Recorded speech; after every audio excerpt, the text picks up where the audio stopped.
अच्छी किस्मत के लोग थोड़ा भी बुरा होने पर भगवान को कोसते हैं और बुरी किस्मत के लोग थोड़ा भी अच्छा होने पर भगवान का धन्यवाद करते हैं।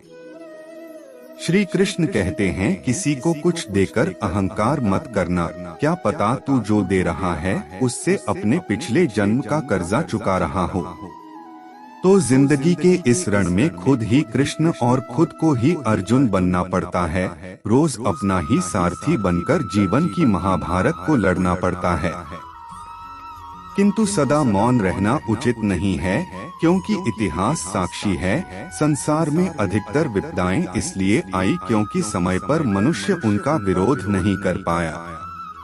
लेकिन जब मनुष्य को अपने धर्म पर अहंकार हो जाता है, तब उसके हाथों अधर्म होने लगता है। और इच्छाओं का त्याग करना ही खुशी का सबसे बड़ा कारण है। श्री कृष्ण कहते हैं, जब आप दूसरों के लिए अच्छा चाहते हो तो वही अच्छी चीजें आपके जीवन में वापस आती हैं। यही प्रकृति का नियम है। जिस प्रकार तेल समाप्त होने पर दीपक बुझ जाता है, उसी प्रकार कर्म क्षीण होने पर भाग्य भी नष्ट हो जाता है।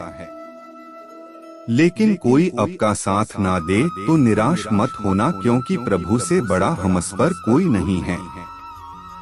और जिसे तुम अपना समझकर प्रसन्न हो रहे हो, बस यही प्रसन्नता तुम्हारे दुखों का कारण है। क्रोध हो या आंधी, जब दोनों शांत हो जाते हैं तभी पता चलता है कि कितना नुकसान हुआ है।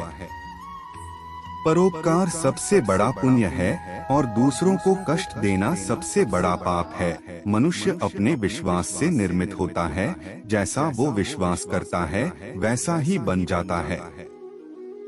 संदेह करने वाले लोगों को प्रसन्नता ना इस लोक में मिलती है और ना ही किसी अन्य लोक में। परमात्मा कहते हैं, भाग्य से जितनी ज्यादा उम्मीद करोगे वह उतना ही ज्यादा निराश करेगा, और कर्म पर जितना जोर दोगे वह हमेशा उम्मीद से ज्यादा देगा। मेरा तेरा छोटा बड़ा अपना पराया मन से मिटा दो, फिर सब तुम्हारा है और तुम सबके हो। इतिहास कहता है कि कल सुख था, विज्ञान कहता है कि कल सुख होगा, लेकिन धर्म कहता है कि अगर मन सच्चा और दिल अच्छा है तो हर रोज सुख होगा।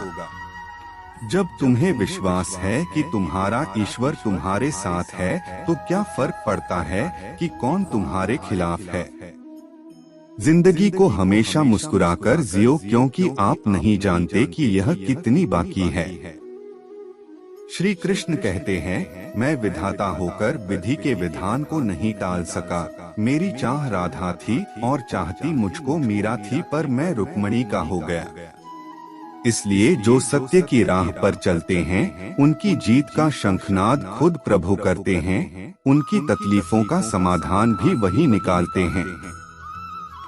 जब समस्याओं पर ध्यान लगाओगे तो लक्ष्य दिखना बंद हो जाएगा, और जब लक्ष्य पर ध्यान लगाओगे तो समस्याएं दिखने बंद हो जाएंगी।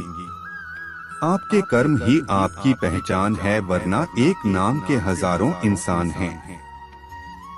यदि प्रहलाद जैसा विश्वास हो, भीलनी जैसी आस हो, द्रौपदी जैसी पुकार हो और मीरा जैसा इंतजार हो, तो श्री कृष्ण को आना ही पड़ता है। जब बुरे दिन आते हैं तो बुद्धि भी घास चरने चली जाती है। इंसान चाह कर भी सही निर्णय नहीं ले पाता, इसलिए कहा जाता है कि इंसान बुरा नहीं होता, उसका वक्त बुरा होता है। श्री कृष्ण कहते हैं, दुनिया के सारे खेल खेल लेना पर भूलकर किसी की भावनाओं के साथ मत खेलना, क्योंकि ये वो गुनाह है जिन्हें मैं कभी माफ नहीं करूँगा। घमंड बता देता है कि कितना पैसा है, संस्कार बता देते हैं कि परिवार कैसा है, और बोली बता देती है इंसान कैसा है। दो तरह के लोग आपको बताएंगे कि आप कोई परिवर्तन नहीं ला सकते। एक वो जो कोशिश करने से डरते हैं, और दूसरे वो जो आपकी कामयाबी से डरते हैं। ऊपर वाले की न्याय की चक्की धीमी जरूर चलती है, लेकिन याद रखना यह पीसती बहुत अच्छे से है। आत्मा पुराने शरीर को वैसे ही छोड़ देती है जैसे मनुष्य पुराने कपड़ों को उतारकर नए कपड़े धारण कर लेता है। जीवन की सुंदरता इस बात पर निर्भर नहीं करती कि आप कितने खुश हैं, परंतु इस बात पर निर्भर करती है कि आपके कारण दूसरे कितना खुश हैं। श्री कृष्ण गीता में कहते हैं, जब धरती पर पाप, अहंकार और अधर्म बढ़ेगा तो उसका विनाश करने, पुनः धर्म की स्थापना करने हेतु मैं अवश्य आऊंगा। जब कोई आपसे घृणा करने लग जाए तो समझ लेना वह आपका मुकाबला नहीं कर सकता। कर्मफल व्यक्ति को उसी तरह ढूंढ लेता है जैसे एक बछड़ा सैकड़ों गायों के बीच अपनी मां को ढूंढ लेता है। क्रोध से भ्रम पैदा होता है, भ्रम से बुद्धि व्यग्र होती है, जब बुद्धि व्यग्र होती है तब तर्क नष्ट हो जाता है, और जब तर्क नष्ट हो जाता है तब व्यक्ति का पतन हो जाता है। तो आज की वीडियो में सिर्फ इतना ही। धन्यवाद। जय श्री कृष्ण।